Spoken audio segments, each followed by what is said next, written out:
يهده الله فلا مضل له ومن يضلله فلا هادي له ونشهد أن لا إله إلا الله وحده لا شريك له ونشهد أن سيدنا ومولانا محمدا عبده ورسوله أما بعد أعوذ بالله من الشيطان الرجيم بسم الله الرحمن الرحيم يا أيها الذين آمنوا كتب عليكم الصيام كما كتب على الذين من قبلكم لعلكم تتقون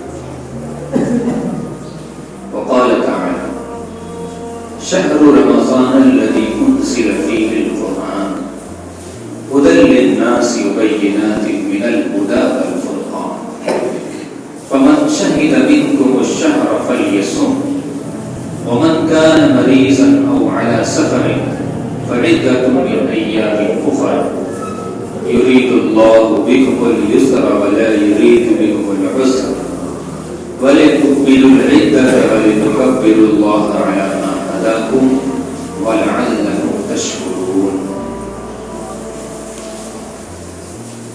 وعن سلمان رضي الله عنه قال خطبنا رسول الله صلى الله عليه وسلم فقال قد أزلكم شهر عظيم مبارك شهر فيه ليلة من خير من ألف شهر أو كما قال عليه الصلاة والسلام. معزز سامعین، دینی اور ایمانی بھائیوں، ابھی آپ کے سامنے قرآن کریم کی آیتیں تلاوت کی گئی ہیں اور اللہ کے رسول صلی اللہ علیہ وسلم کی حدیث کا ایک چھوٹا سا ٹکڑا آپ کے سامنے پیش کیا گیا. قرآن کریم کی آیات میں اللہ رب العزت نے رمضان کے روزوں کی فرضیت کا اعلان فرمایا. قرآن کریم کی آیات میں اللہ نے رمضان کے مقاصد کو بیان فرمایا، روزوں کے مقاصد کو بیان فرمایا، اور ان آیات میں اللہ رب العزت نے اس مبارک مہینے کی عظمت کو بیان فرمایا اور اعلان فرمایا یا ایھا الذین آمنوا کتب علیکم الصیام، اے ایمان والو تم پر روزہ فرض کر دیا گیا ہے. کتب علیکم الصیام، تم پر روزے فرض کیے گئے جس طرح تم سے پہلے والے لوگوں پر روزے فرض کیے گئے. لعلکم تتقون، روزے اس لیے فرض کیے گئے تاکہ تم متقی بن جاؤ. دوسری آیت میں فرمایا شہر رمضان الذی انزل فیہ القرآن، رمضان کا مہینہ وہ مہینہ ہے جس میں قرآن نازل کیا گیا ہے، جس میں قرآن اتارا گیا ہے. ہدی للناس، جو پوری انسانیت کی ہدایت کا ذریعہ ہے، ہدایت نامہ ہے لوگوں کے لیے. وبینات من الہدی والفرقان، اور یہ قرآن ہدایت کی واضح دلیل ہے. یہ خود دلیل ہے، قرآن ہدایت کی دلیل ہے. قرآن کی حقانیت اور صداقت پر دلیل تلاش کرنے کی ضرورت نہیں، یہ خود دلیل ہے اپنے آپ. والفرقان، اور یہ قرآن حق و باطل کے درمیان امتیاز کرنے کا ذریعہ ہے. فارق ہے حق و باطل کے درمیان، ایک مضبوط لکیر ہے جو کھڑے اور کھوٹے کو الگ کرتی ہے. ایک واضح دلیل ہے جس کے ذریعے سے کامیاب اور ناکامیاب لوگوں کے درمیان تفریق کرتی ہے. فمن شہد منکم الشہر، لہذا جو شخص یہ مہینہ پائے فلیصم، اس پر لازم ہے کہ وہ روزہ رکھے۔ ومن کان مریضا، اور اگر کوئی بیمار ہو، روزہ رکھنے کی طاقت نہ ہو، شرعی بیماری اسے لاحق ہو، فعدۃ من ایام اخر، تو وہ بعد کے دنوں میں اپنے روزوں کی گنتی کو پورا کرے۔ وہ دوسرے مہینے میں جب اسے صحت مل جائے اور وہ اس لائق ہو کہ وہ شرعی بیماری سے نکل چکا ہے تو اس پر روزے کی قضا رکھے، اور علی سفر، یا وہ سفر پہ ہو۔ یرید اللہ بکم اليسر ولا یرید بکم العسر، اللہ تم پر سختی نہیں چاہتا ہے، اللہ تو تم پر آسانی چاہتا ہے۔ اس روزے کے ذریعے اللہ تم پر سختی کرنا نہیں چاہتا ہے، بلکہ اس روزے کے ذریعے سے اللہ تمہیں سخت ترین دین سے بچانا چاہتا ہے۔ روزے کے ذریعے اللہ تمہیں مصیبت میں، پریشانی میں، بھوک اور پیاس کی شدت میں مبتلا کرنا مقصود نہیں ہے، بلکہ قیامت کے دن کے سخت ترین دن سے وہ تمہاری حفاظت چاہتا ہے۔ یرید اللہ بکم اليسر ولا یرید بکم العسر ولتکملوا العدۃ ولتکبروا اللہ علی ما ہداکم، اور پھر تم اللہ کی بڑائی، اس کی عظمت، اس کی کبریائی بیان کرو اس بنیاد پر کہ اللہ نے تمہیں حق کی ہدایت دی، دین حق تمہیں عطا فرمایا، ولعلکم تشکرون، اور اس نعمت کے ملنے پر تاکہ تم اللہ کے شکر گزار بن جائے۔ واضح آیت میں اللہ نے اعلان فرمایا۔ حضرت سلمان رضی اللہ عنہ فرماتے ہیں کہ اللہ کے رسول صلی اللہ علیہ وسلم نے رمضان شعبان کی آخری تاریخ کو، شعبان کی آخری تاریخ میں اللہ کے رسول صلی اللہ علیہ وسلم نے ہمیں خطبہ دیا، اور اس خطبے میں آپ نے ارشاد فرمایا قد اذلکم شہر عظیم مبارک، تم پر ایک بڑا مہینہ آنے والا ہے، تم پر ایک بڑا مہینہ سایہ فگن کرنے والا ہے جو برکت کا مہینہ ہے۔ اسی حدیث میں، طویل حدیث ہے، پوری حدیث میں اللہ کے رسول نے رمضان کی فضائل بیان فرمائے، اور اسی حدیث میں فرمایا ان اولہ رحمت واوسطہ مغفرۃ وآخرہ عتق من النار، اس رمضان کا پہلا عشرہ رحمت کا عشرہ ہے، دوسرا عشرہ مغفرت کا عشرہ ہے، اور تیسرا عشرہ جہنم سے نجات کا عشرہ ہے۔ اسی حدیث میں اللہ کے رسول نے فرمایا یہ مہینہ غم خاری کا مہینہ ہے، یہ ہمدردی کا مہینہ ہے۔ اسی نے فرمایا کہ یہ مہینہ وہ مہینہ ہے جس میں ایمان والوں کے رزق کو اللہ بڑھا دیتے ہیں، اس کی روزیوں کو اللہ بڑھا دیتے ہیں۔ یہ وہ مہینہ ہے جس کا نام صبر ہے، یہ صبر کا مہینہ ہے، اور صبر کا بدلہ جنت ہے۔ پوری حدیث اللہ کے رسول صلی اللہ علیہ وسلم نے رمضان کے آنے سے پہلے شعبان کے مہینے میں آپ نے رمضان کی فضائل لوگوں کے سامنے بیان کرنا، اس وجہ سے تاکہ رمضان کا ایک لمحہ بھی غفلت میں ضائع نہ، تاکہ رمضان کو ہم وصول سکیں، تاکہ رمضان کی برکتوں سے، اس کی رحمتوں سے ہم مستفید ہو سکیں، تاکہ رمضان کے اس مبارک مہینے میں ہماری مغفرت ہو جائے۔ اس مبارک مہینے میں اللہ رب العزت کو سب سے زیادہ پسند اس مہینے کا روزہ ہے۔ روزے دار کے منہ کی بدبو اللہ کے نزدیک مشک کی خوشبو سے بھی زیادہ بہتر ہے۔ روزے دار کے لیے سمندر کی مچھلیاں سمندر میں دعائیں مغفرت کرتی ہیں، اور اس مبارک رات میں اللہ کی رحمت پکار پکار کر کہتی ہے کوئی مغفرت کا طالب جس کی مغفرت کر دی جائے، ہے کوئی رزق کا طلبگار جس کی روزی میں اضافہ کر دیا جائے، ہے کوئی رحمت کا طلبگار جسے رحمت عطا کی جائے۔ میرے محترم بزرگوں، ایک مبارک مہینہ ہمارے سامنے آنے والا ہے، لہذا اس مبارک مہینے کو ہمیں کیسے گزارنا ہے یہ ہم اس کے آنے سے پہلے اپنے دل و دماغ میں بٹھا لیں گے، اور ایک مضبوط عزائم کے ساتھ، مضبوط ارادے کے ساتھ اس مبارک مہینے کو اپنے گناہوں کی معافی کا ذریعہ بنا لیں، اپنی مغفرت کا ذریعہ بنا لیں، اپنی نجات کا ذریعہ بنا لیں۔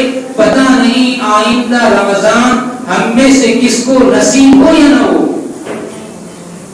جیسا کہ ہم جانتے ہیں کہ پچھلے رمضان میں بہت سے ہمارے ساتھی تھے، بہت سے ہمارے احباب، جاننے والے، رشتہ دار، محلے والے ہمارے پاس اٹھنے بیٹھنے والے تھے، آج وہ اس رمضان میں نہیں۔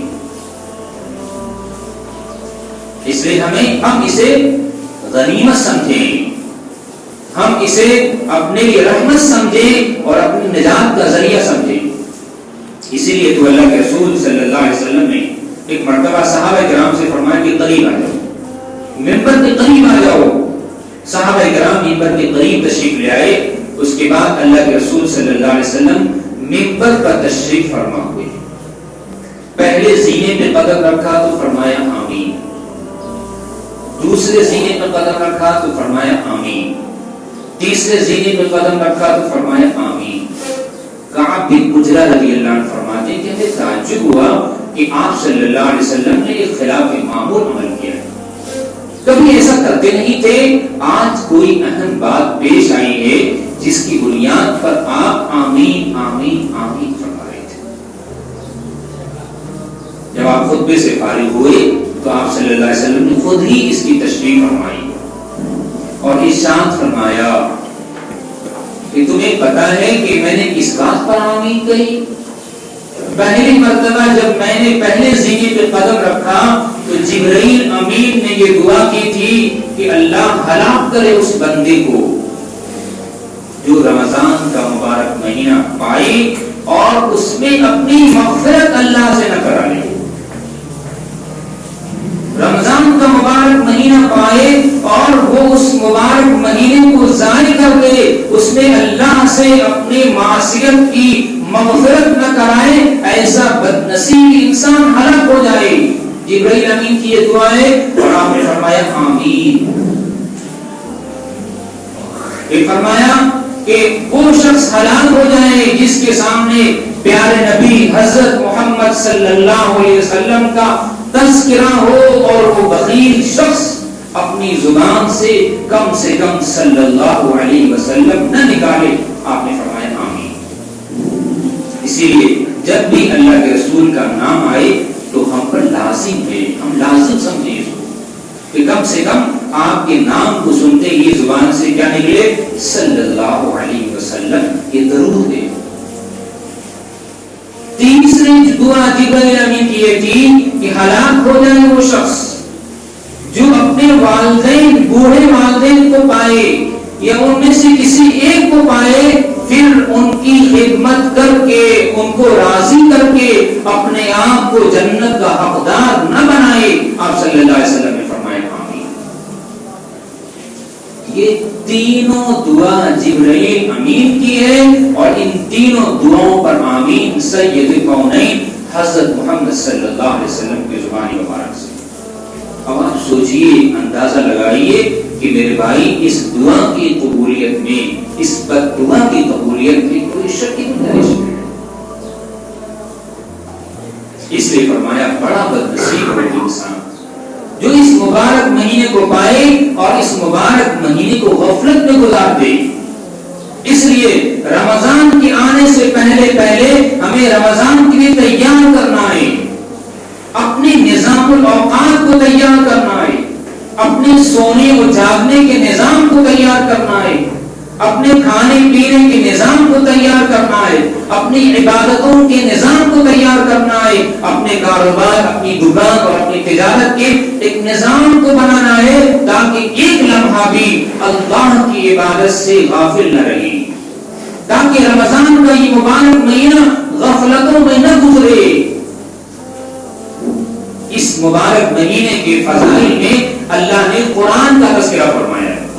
شہر رمضان الذی انزل فیہ القرآن، اس مبارک مہینے میں قرآن اترا ہے، اس مبارک مہینے میں قرآن اترا ہے، لہذا اس مہینے کو قرآن کریم سے خاص نسبت ہے۔ ایک حدیث میں آتا ہے کہ جب رمضان کا مہینہ آتا تو جبرائیل امین تشریف لاتے اور آپ صلی اللہ علیہ وسلم کو قرآن سناتے، پورا قرآن سناتے۔ ایک روایت میں کہ خود اللہ کے رسول صلی اللہ علیہ وسلم جبرائیل امین کو پورا قرآن سناتے تھے۔ اس لیے اس مہینے میں قرآن کی تلاوت کا خاص اہتمام کیا جائے، قرآن کی تلاوت کا خاص اہتمام کیا جائے۔ اگر ہم قرآن پڑھنا جانتے ہیں تو خوب پڑھیں، اور قرآن پڑھنا نہیں جانتے تو اس سے بھی زیادہ خوب پڑھنے کی کوشش کریں۔ قرآن کریم کے بارے میں اللہ کے رسول نے فرمایا کہ یہ دلوں کے زنگ کو دور کرنے کا ذریعہ ہے، یہ دلوں کے زنگ کو دور فرماتا ہے۔ آپ نے فرمایا سن لو، جس طرح لوہا زنگ آلود ہوتا ہے اس طرح انسانوں کے دل زنگ آلود ہوتے ہیں۔ صحابہ کرام نے عرض کیا اللہ کے رسول، ہر چیز کے زنگ کو دور کرنے کے لیے کوئی نہ کوئی آلہ ہے، کوئی نہ کوئی ذریعہ ہے، دلوں کے زنگ کو دور کرنے کا کیا ذریعہ ہے؟ آپ نے فرمایا کثرت ذکر الموت و تلاوت القرآن، اپنی موت کو کثرت سے یاد کرو اور قرآن کریم کی تلاوت کثرت سے کرو، یہ تمہارے دل کے زنگ کو دور کرے گا۔ اور جب دل زنگ آلود ہوتا ہے تو انسان کو نیکیوں کی توفیق نہیں ملتی ہے۔ زنگ آلود دل کی علامت یہ ہے کہ دل میں نیکیوں کی چاہت کم ہو جاتی ہے۔ زنگ آلود قلب کی علامت یہ ہے کہ دل گناہوں کی طرف مائل ہوتا ہے، دل نافرمانیوں کی طرف مائل ہوتا ہے، دل اللہ اور اس کے رسول کے حکم کے خلاف زندگی گزارنے پر مائل کرتا ہے۔ اور جب دل صاف ہوتا ہے، دل پاک ہوتا ہے، دل نورانی ہوتا ہے تو پھر عبادت میں لذت حاصل ہوتی ہے، قرآن کی تلاوت میں مزہ آتا ہے، اللہ کے ذکر میں حلاوت نصیب ہوتی ہے، مسجد میں دل لگتا ہے، اللہ اور اس کے رسول کی بڑائی اور اس کی عظمت اور دین حلقوں اور دینی مجلسوں میں بیٹھنے میں طبیعت اچاٹ نہیں ہوتی ہے بلکہ طبیعت کھنچتی ہے۔ نماز میں دل لگتا ہے، دل کے اندر نماز کی چاہت پیدا ہوتی ہے۔ دل زنگ آلود نہ ہوتا ہے تو اس کی علامت یہ ہے کہ نماز میں طبیعت لگتی ہے، نماز بوجھ معلوم نہیں ہوتی ہے بلکہ نماز کو اللہ تعالیٰ سہل اور آسان فرما دیتے ہیں۔ اس لیے رمضان کے مبارک مہینوں میں قرآن کریم کا خاص طور سے اہتمام۔ ایک حدیث میں اللہ کے رسول صلی اللہ علیہ وسلم نے فرمایا کہ 4 چیزوں کا اہتمام کثرت سے کرنا، 4 چیزوں کا اہتمام کرنا۔ ایک کلمہ طیبہ لا الہ الا اللہ محمد الرسول اللہ کا اہتمام کثرت سے کرنا۔ کوئی وقت ہم فجر کی نماز سے پہلے یا فجر کی نماز کے بعد یا عصر کی نماز کے بعد ہم 2 وقت مقرر کر لیں، اس میں 100 تسبیح فجر کی نماز سے پہلے لا الہ الا اللہ محمد رسول اللہ کی پڑھیں اللہ کے استعزاء کے ساتھ، اور عصر کی نماز کے بعد افطار کے وقت خاص طور سے اللہ تعالیٰ دعائیں قبول فرماتی ہیں، ان اوقات میں 100 مرتبہ یعنی لا الہ الا اللہ محمد رسول اللہ کی تسبیح کا اہتمام کریں۔ دوسری چیز آپ نے فرمایا کہ استغفار کا اہتمام کرنا، استغفار کا، استغفر اللہ، کم سے کم استغفر اللہ، بیٹھے ہوں، جس حال میں ہوں، دکان پہ ہوں، کاروبار میں ہوں، کاریگر ہیں، اپنا کام کر رہے ہیں، زبان سے یہ کلمہ جاری ہو، استغفر اللہ استغفر اللہ، کیونکہ یہ مہینہ مغفرت کا مہینہ ہے۔ تیسری چیز جو آپ صلی اللہ علیہ وسلم نے اہتمام کی تاکید فرمائی وہ یہ کہ اللہ سے جنت کی طلب، اللہم انی اسألک الجنہ، اے اللہ میں تجھ سے جنت کا سوال کرتا ہوں، وَنَعُوذُ بِكَ مِنَ النَّارِ، اور چوتھی چیز آپ نے فرمایا کہ جہنم سے اللہ کی پناہ چاہو۔ یہ چار چیزوں کی خاص طور سے اس مبارک مہینوں میں تاکیدی حکم اللہ کے رسول دی۔ اس کے بعد یہ مبارک مہینہ خاص طور سے ہمدردی کا مہینہ ہے، خاص طور سے ہمدردی کا مہینہ ہے۔ الحمدللہ اللہ نے آج ایمان والوں کو توفیق عطا فرمائی۔ پچھلے سال بھی مسلمانوں نے دل کھول کے سخاوت کی تھی، لاک ڈاؤن کے زمانے میں اپنے پڑوسیوں کا خیال کیا تھا، اپنے عزیز و اقارب کا خیال کیا تھا، اپنے محلے والوں کا خیال کیا تھا، ناداروں ضرورت مندوں کا خیال کیا تھا، مسلمانوں نے مسافروں کا خیال کیا تھا، مسلمانوں نے پریشان حال لوگوں کی ضرورت کو پورا کرنے میں مسلمانوں نے پہل کی تھی، اپنی جان مال کو لگایا تھا۔ آج پھر اللہ رب العزت نے وہ مبارک مہینہ ہمیں عطا فرمایا ہے جس میں اللہ تعالیٰ نیکیوں کے اجر کو بڑھا دیتے ہیں۔ اسی حدیث میں آپ نے فرمایا تھا کہ جو شخص اس مبارک مہینے میں ایک نیکی کرتا ہے تو اس نفل نیکی کی بنیاد پر اللہ اسے فرض کے برابر ثواب عطا فرماتے ہیں۔ جو کوئی ایک فرض ادا کرتا ہے تو اللہ اسے 70 فرض کے ادا کرنے کا ثواب مرحمت فرماتے ہیں۔ یہ نیکیوں کا سیزن ہے، یہ مغفرت کا سیزن ہے، یہ اللہ کی رحمتوں کے گوتا لگانے کا موسم اللہ نے عطا فرمایا ہے۔ لہٰذا ہم اس مہینے کو اللہ کی رحمت اور اللہ کی نصرت اور اللہ کی عطا اور بخشش اور اس کا انعام سمجھ کر کے اس مبارک مہینے کو پورے طریقے سے وصولیں۔ اور روزہ کہتے ہیں کہ اپنی خواہشات کو، اپنے کھانے پینے کو متعینہ وقت تک کے لیے روک دینا، یعنی صبح صادق سے لے کر کے طلوع فجر سے لے کر غروب آفتاب تک کے جو اوقات ہیں، اس اوقات میں کھانا پانی اور اپنی شہوانی خواہش، جائز خواہشوں کو پورا کرنے سے رک جانا اللہ کے حکم کو سمجھ کر کے اس کا نام روزہ ہے۔ لیکن علماء کرام نے اس کی وضاحت فرمائی ہے کہ صرف بھوکا اور پیاسا رہنے کا نام روزہ نہیں ہے، بلکہ آنکھ کا صحیح استعمال یہ روزہ ہے، زبان کا صحیح استعمال یہ روزہ ہے۔ ایک صحابی نے پوچھا اللہ کے رسول بتائیے روزہ کس چیز سے ٹوٹ جاتا ہے؟ آپ نے فرمایا جھوٹ سے اور غیبت سے۔ اپنی زبان کو جھوٹ اور غیبت سے نکال بچانا یہ زبان کا روزہ ہے۔ اپنی آنکھ کو ناجائز حرام چیز سے روکے، دیکھنے سے روکے رکھنا یہ آنکھ کا روزہ ہے۔ اپنے کان کو ناجائز حرام باتوں کے سننے سے روکے رکھنا یہ کان کا روزہ ہے۔ اپنے دل کو دنیا کی چاہتوں اور دنیا کی خواہشوں سے روکے رکھنا یہ دل کا روزہ ہے۔ اپنے دماغ کو دنیا کی غفلتوں سے بچائے رکھنا یہ دماغ کا روزہ ہے۔ کہیں ایسا نہ ہو کہ ہم نے ایک ظاہری روزہ رکھا ہو اور اس باطنی روزے کو ہم نے نظر انداز کر دیا ہو، کہ ہماری آنکھیں غلط استعمال ہو رہی ہو۔ بعض لوگ یہ سمجھتے ہیں کہ ٹھیک ہے کھانے پینے سے رک جانا یہ روزہ ہے، اب ہم اپنی آنکھ کا جہاں چاہیں استعمال کریں، اپنی زبان سے جو چاہیں بکواس کریں، اپنے کان سے جو چاہیں ہم سنیں۔ میرے بھائی یہ روزے کے روح کے خلاف ہے، کیونکہ روزے کا مقصد اللہ نے قرآن میں خود ہی فرمایا کتب علیکم الصیام کما کتب علی الذین من قبلکم لعلکم تتقون۔ تم پر روزہ اللہ نے فرض فرمایا ہے جیسے پچھلی قوموں پر فرض فرمایا تھا، اور روزہ اس لیے فرض ہے تاکہ تم تقوی اختیار کرو۔ تاکہ تمہارے دل میں خوف خدا پیدا ہو، تاکہ تمہارے دل میں خشیت الہی پیدا ہو، تاکہ تمہارے دل میں دنیا کی محبت کے بجائے اللہ اور اس کے رسول کی محبت پیدا ہو،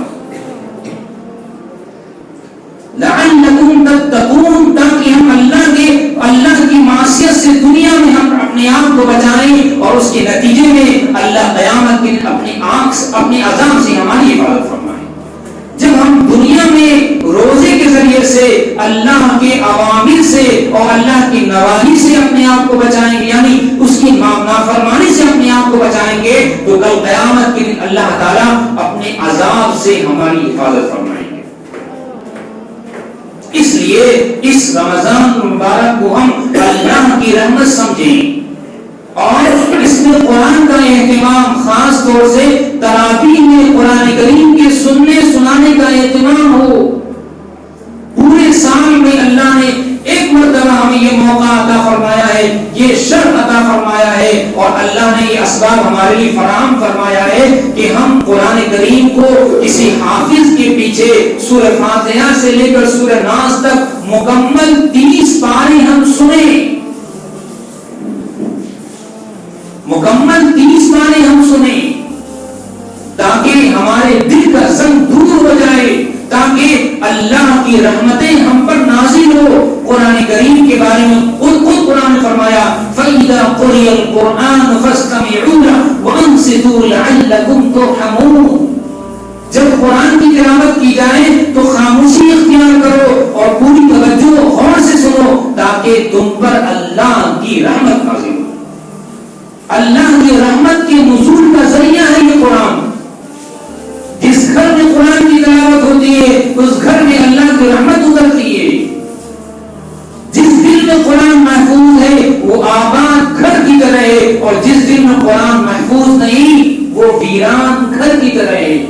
اس لیے اس مبارک مہینے میں ہم قرآن کریم کو یاد کرنے کا بھی اہتمام کریں، خاص طور سے جو داعی حضرات ہیں یا جو اس مشغلے میں ہے اسی مشغلے میں رہ کر کے اپنے آپ کو اس بات کا پابند بنائیں کہ ہم دکان میں بھی قرآن کی تلاوت کریں گے، ہم گھر میں بھی قرآن کی تلاوت کریں گے۔ جیسے ہمیں فراغت حاصل ہوگی دکان کے اندر، دکان ہماری خالی ہے، مصروفیت نہیں ہے، فوراً قرآن لے کے بیٹھیں، فوراً تسبیح لے کے بیٹھ جائیں، لا الہ الا اللہ کا ورد کریں، استغفر اللہ کا ورد کریں، اللہ سے دل میں زبان سے بھی کہیں اور دل میں بھی کہیں اللہم انی اسألک الجنہ ونعوذ بک من النار، اے اللہ میں تجھ سے تیری جنت کا سوال کرتا ہوں، اے اللہ میں تجھ سے تیرے عذاب سے پناہ چاہتا ہوں، جہنم کے عذاب سے حفاظت فرمائے۔ میرے بھائی یہ خصوصیت سے دعاؤں کے قبول کا مہینہ، قبولیت کا مہینہ ہے، لہٰذا اللہ کے رسول صلی اللہ علیہ وسلم نے رمضان کے تعلق سے جو ہمیں ہدایتیں عطا فرمائی ہے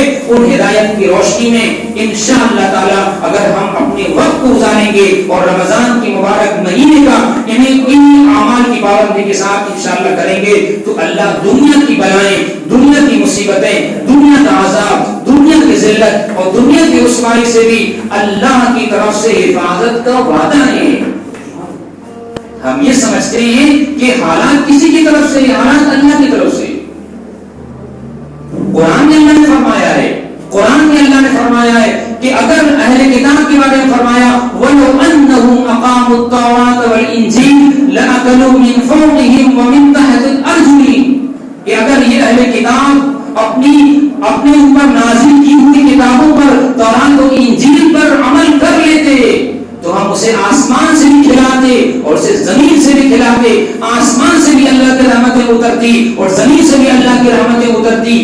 ان اہل کتاب کے لیے اللہ کی طرف سے وعدہ ہے، تو ہمیں تو سب سے افضل ترین کتاب عطا کی گئی ہے قرآن، ہمارے لیے تو اس سے بڑا وعدہ ہے کہ اللہ تعالیٰ دنیا کی مصیبت، دنیا کی تنگی اور دنیا کی پریشانی سے بھی ہماری حفاظت فرمائیں گے اور آخرت کے عذاب سے بھی اللہ تعالیٰ ہماری حفاظت فرمائیں گے۔ اللہ تعالیٰ سے دعا ہے کہ اللہ تعالیٰ ہمیں اس مبارک مہینے کا استقبال کرنے کی توفیق نصیب فرمائے اور اپنے حبیب کی ہدایت کی روشنی میں اس مبارک مہینے کو گزارنے کی توفیق نصیب فرمائے۔ آمین۔ وآخر دعوانا ان الحمد للہ رب العالمین۔